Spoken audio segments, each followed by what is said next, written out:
Bride সাজাতে গিয়ে এমন একটি ঘটনা ঘটে যাবে ভাবতেই পারিনি। আর আজকের আমার এই ব্রাইড বিয়ের ঠিক 1 বছর আগে বুকিং করেও তার স্পেশাল ডেতে আমাকে ঠিকঠাক টাইম মতো পায়নি। কেন সেটা তোমাদের সাথে একটু শেয়ার করি। ডেটটা ছিল 23শে জানুয়ারি, সরস্বতী পুজোর দিন। আর ওই দিন ছিল আমার 6টি ক্লায়েন্ট। বুঝতেই পারছো প্রচণ্ড চাপ ছিল। সকাল 7টা কি 7:30টায় বেরিয়েছি আর রাত্রি 11:30টায় বাড়ি ফিরেছি। তো সকাল 7টার দিকে বেরিয়ে পড়েছিলাম আমার ফার্স্ট ব্রাইডের লোকেশানে হলদির মেকআপের জন্যে। হলদির মেকআপ কমপ্লিট করে এখন যে ব্রাইডকে আমি মেকআপ করাচ্ছি এই ব্রাইডের বৃদ্ধির মেকআপের জন্য চলে গিয়েছিলাম। বাট ব্রাইড বসতে একটু লেট করেছিল, ওই কারণে আমাদের একটু লেট হয়ে যায়।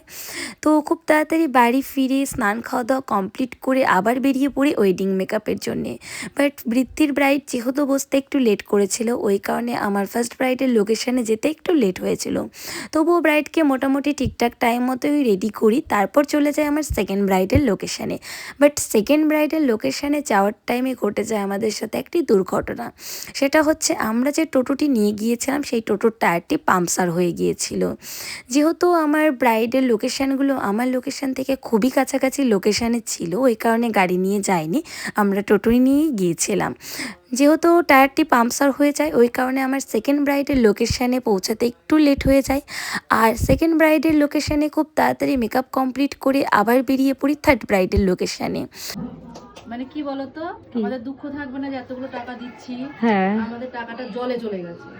কারণ অনেক জায়গায় বলবি এতগুলো টাকা দিলাম কি সাজাই দিল, কিন্তু সেটা এখন একটুকু মনে মনে কি আমাদের মানে এতটুকু দেখে ভালো লাগছে এখনই। মানে একদম মন থেকে একদম ফিদা। যত দেখছি থ্যাংক ইউ। ওরে বাবরে, দেখতে হবে না, দেখে শুনে বুকিং করছি। এবার ও তো সবসময় বলতো যে দিদি, আর আমি সবসময় অল টাইম দেখতাম, অল টাইম দেখতাম। নিরাশা করবে না, সত্যি করে। আমি পার্বতীটা খুব সুন্দর হয়েছিল, অনেকক্ষণ ছিল। একটু আগে তুমি তো এসে ইয়ে করো, একটু আগে অনেকক্ষণ ছিল, মানে এটা অনেকক্ষণ থাকবে, কিচ্ছু হয়নি। ঠিক আছে। সবাই বলেছিল গ্লো করতে, সবাই বলেছিল ভালো হয়েছে, রিভিউ দিয়েছিল ভালো হয়েছে। অন্যরকম না, যেসব জিনিসগুলো পছন্দ তারাই দেখে বলছে। অ্যাকচুয়ালি মেকআপটা ন্যাচারাল করলে না সবাই পছন্দ করে, এবার কিছু মেকআপ না উগ্র হয়ে যায় সেগুলোর জন্য। হ্যাঁ কি বানিয়েছে, সব বলতে ভূত বানিয়েছে, কিন্তু ওর মুখের সাথে একদম পুরো ইয়ে হয়ে গেছে, খুব সুন্দর লেগেছে। মানে ওকেই দেখছে আজকে সকাল থেকে, ওকেই দেখছে, এখন তো আরো দেখবে সবাই। আমরা খুব খুশি। দেওয়ার পর চোখ ফেরাতে না পারে আবার। তো শুনেই নিলে এখানে আমার প্রশংসা চলছিল, মানে ব্রাইডকে যে বৃদ্ধির মেকআপটি করে দিয়ে গিয়েছিলাম সেই মেকআপের ব্যাপার নিয়ে।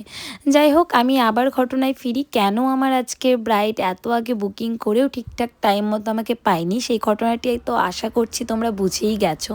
তবু একটু ক্লিয়ার করে দিই। টোটোর টায়ারটি পাংচার হয়ে যাওয়ার কারণে সেকেন্ড ব্রাইডের লোকেশানে আমাদের যেতে লেট হয়েছিল। তো ওইখানে লেট হয়েছিল বলেই আমাদের থার্ড ব্রাইডের লোকেশানে যেতেও লেট হয়েছিল।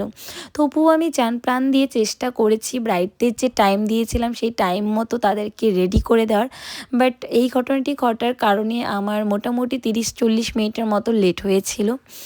তো যাই হোক, এই ছিল আমার আজকের ব্রাইডের ফাইনাল লুক। ব্রাইডের পছন্দ মতোই আমি সাজিয়েছি, জাস্ট আই মেকআপ অ্যান্ড লিপস্টিকের কালারটা আমার পছন্দ মতো করেছি। আর তাছাড়া কলকা, হেয়ারস্টাইল সমস্তটাই ব্রাইডের পছন্দ মতো করেছি।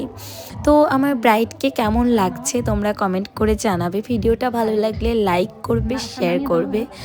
আর ব্রাইডের কাছ থেকে একটু রিভিউ শুনে নেওয়া যাক ব্রাইডের আমার কাছে সেজে কেমন লাগলো। হ্যালো তৃষা, তো বলো তোমার ফাইনাল লুক কেমন লাগলো? খুব ভালো লেগেছে, যেটা আশা করেছিস তার চেয়েও বেশি হয়েছে। মন থেকে বলছো? মন থেকে বলছি। ঠিক আছে, ঠিক আছে, আসছি তাহলে। বাই। একটু আইটা ক্লোজ করো। ঠিক আছে। তো ভিডিওটা এই পর্যন্তই। নেক্সট ভিডিও খুব তাড়াতাড়ি আসছে। তোমরা আমার ভিডিওগুলোতে যেমন ভালোবাসা দিচ্ছিলে ঠিক তেমনভাবেই ভালোবাসা দিও। তোমাদের ভালোবাসার কারণেই আমি এই ভিডিও করার প্রতি এতটা ইন্টারেস্ট পাই। সো ভিডিওটা এই পর্যন্তই, আজকের জন্য এখানেই। বাই।